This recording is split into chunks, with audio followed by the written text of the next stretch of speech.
So I think there's a lot of things that can happen within a transaction that could cause things to, go south.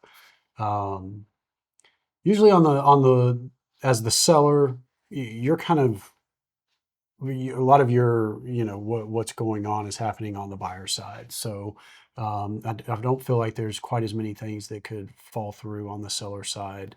Although a big one that comes up is, moving takes a lot longer than most people think. So I've had people that have waited kind of towards the last minute thinking like, oh, it's okay. I just got a couple things. I'll, throw them together and we'll be able to move out. And that ends up taking a long time. Yes, we have assisted many people in their move outs because they started panicking because they thought it would not take as long as it actually does. That's right. I think even for us, like as Americans, or living in the United States, we like to accumulate stuff. And we don't realize how much stuff we accumulate until we have to pack it up Yeah. in boxes and put it on a moving truck to move to a different house. So as you start going through your stuff, you realize that there's a lot more of that than you think, and it takes longer than possible, Yes. longer than the time allows. So I think that's a big thing. Another thing with sellers is just the repairs that the buyer is asking you to fix. You definitely want to make sure that those are done by a professional, that they're done correctly, so that when the buyer does their walkthrough, there's no issues with, hey, this didn't get fixed, or this doesn't look like it's supposed to. Um, I've had several issues where when you pull pictures and stuff that's hanging on the wall off, it leaves a hole in the wall. Here in Georgia, our contract just states that the house is going to be in the same condition as when the buyer saw it initially. Mm. So those pictures are not levitating on the wall; they are attached to the wall with something. So when it's removed, those holes are are there, and that's okay. I've had people that have just patched the holes and left white sheetrock mud up there, Mhm. and that becomes different than when the buyer initially saw it. I've had people that have tried to touch up, and the touch up paint didn't look like the paint that was on the wall. So then the house looks like a Dalmatian, and they had to end up repainting the house to make it look like it did before. So those are big things with sellers. I think with buyers, it's, being involved in your loan process, making sure that you're getting things to the lender in a timely fashion, making sure that you're not going out and making large purchases prior to purchasing your home, taking out additional loans, opening up other credit cards. I've had people that are like, oh, well, Home Depot has this great deal that if I get their Home Depot card, they're going to give me, $100 in, free stuff. It's like, that's great. Just do it after closing. Mhm. So I think that, a lot of the stuff that can fall apart for a buyer is in their loan process, and just making sure that they're in constant communication with the lender, and getting those things to the lender in a timely fashion. So let's go back and talk about this for a minute because I have been surprised at the amount of people who don't know that you cannot make large purchases while you're under contract. And there are a few things like that, right? That you should not do. Remind them. Yeah, I mean the large purchases is the main thing. I mean your lender is qualifying you on your debt to income ratio. Well, if that changes, then that changes the pre-approval, the pre-qualification that you have on that home. So, you add debt, that changes that ratio. Your income changes, that changes your ratio.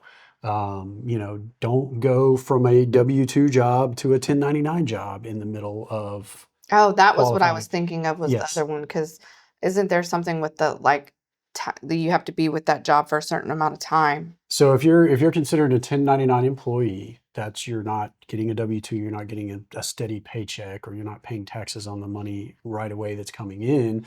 You have to have a 2-year history of that income. Because a lot of people that are on 1099 income, they have write-offs. Mm. So that deducts your income. If you make $100,000 a year on your 1099 income, and you take $30,000 worth of deductions, the lender only can go on that adjusted gross income, which in that scenario would be $70,000. So They have to have a 2-year history to see what your deductions are, to see what that adjusted gross income is. The other thing that they look at too is if you are, even if your salary plus bonuses or salary plus commission, you've got to have a 2-year history of those bonuses or commission for that income to be allowed in qualifying. So if any of those factors change within the process, that changes your qualification to purchase. So those are definitely things that you don't want to do. Don't make major purchases. Don't take out more debt. Don't open new credit cards. You know, don't quit your job. You know, Nope. don't change any of those factors that would cause your, you know, your debt or your income to change, and make on-time payments.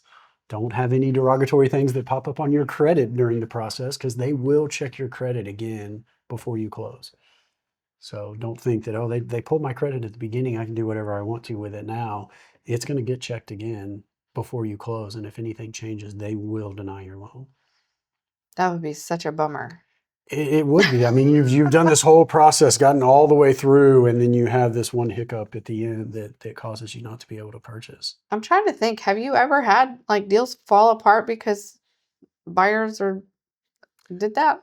I did. I mean, I've had people that have gotten credit cards, or that have something happen with their income throughout the process that caused them not to be able to purchase. And yeah, it's very unfortunate that you get that far through the process and then it falls apart. Another thing that can happen with sellers is, you know, they wait too long to hire movers, and movers book up. And, you know, so it's like, hey, this is the time that we have available to move. You know, there's different, you know, services that you can get the movers to do. I mean, they can literally pack all your stuff up and load the truck, or they can just load the truck. But if you've got them, you know, packing, that can be a process. And if you wait too long to hire the movers, then you may not be able to get them booked by the time that you need to move. Yeah. So I've had that come up. I've also had where buyers waited too long to wire their money, Mm. and their money didn't get to closing on time. So what happens when you wire money? It doesn't go directly from your bank to the closing attorney's account. It has to go to the Federal Reserve, and it has to be checked off on by the Federal Reserve. And depending on how many people are wiring money that day, it can happen, you know, very quickly, where it's, you know, there within 20 or 30 minutes, or it can take 24 hours. I actually had one where the buyer's name was similar to a terrorist. They Oh held my his gosh, I forgot about that. they held his money for 2 weeks Yeah. before they released it for us to close. I was representing the seller in that transaction, and luckily they were selling their house and moving in with a relative for a short period of time while their new construction home was being built. But had they been trying to move, you know, from one house to purchase another, I don't know what would have happened. But yeah, he wired his money, and you know, luckily he was not a terrorist. He had no affiliation or anything like that, but his name was similar. And when it went to the Federal Reserve, they flagged it and had to verify that he was not affiliated with any type of organization like that before they would release his money for us to close. That was crazy. So, you know, I always recommend people, you know, 24 to 48 hours, wire your money just to make sure it's there. Make sure that, you know, there was no issues with it. And that way their money's sitting there when we're sitting at the table.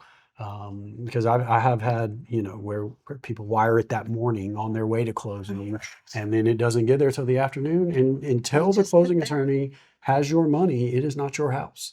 Yeah. So, you know, if you got movers lined up at 2 o'clock and your money's not there, we're not giving you the keys, and you're not moving in until that money's there and they can finalize that closing. You have had a couple of closings where you've been there for hours, and I'll be like, "What are you doing?"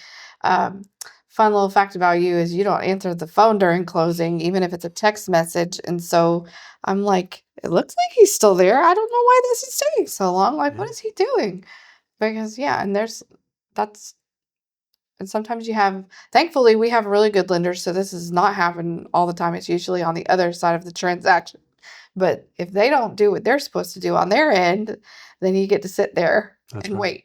Yeah, you wait on lender wires a lot. And the same thing with them. They've got to wire the money. And it depends on how many closings they have going on and who's checking off on all the documentation. But signing all the paperwork, 30, 45 minutes. After that, it's a crapshoot on how long you're going to be waiting for the lender's wire to come through so that you can actually get everything finalized. And then you have, when we were on our way to Nicaragua and they had that weird glitch in the computer systems, didn't that mess up one of your closings? Pretty sure it did, because the wire transfer couldn't happen. Do you know what I'm talking about? Yeah, that is true. Last July. Yes. So you can have issues with, we had the computer glitch that caused wire transfers not to go through. And I think closing got delayed a day or two until they figured it out. It wasn't like, oh, let's figure this out and it'll be, we'll get it done in a couple hours. It was, we had to delay the closing a day or two for that to happen. So yeah, very important to wire money on time so that it's there and you can get closed. Yeah.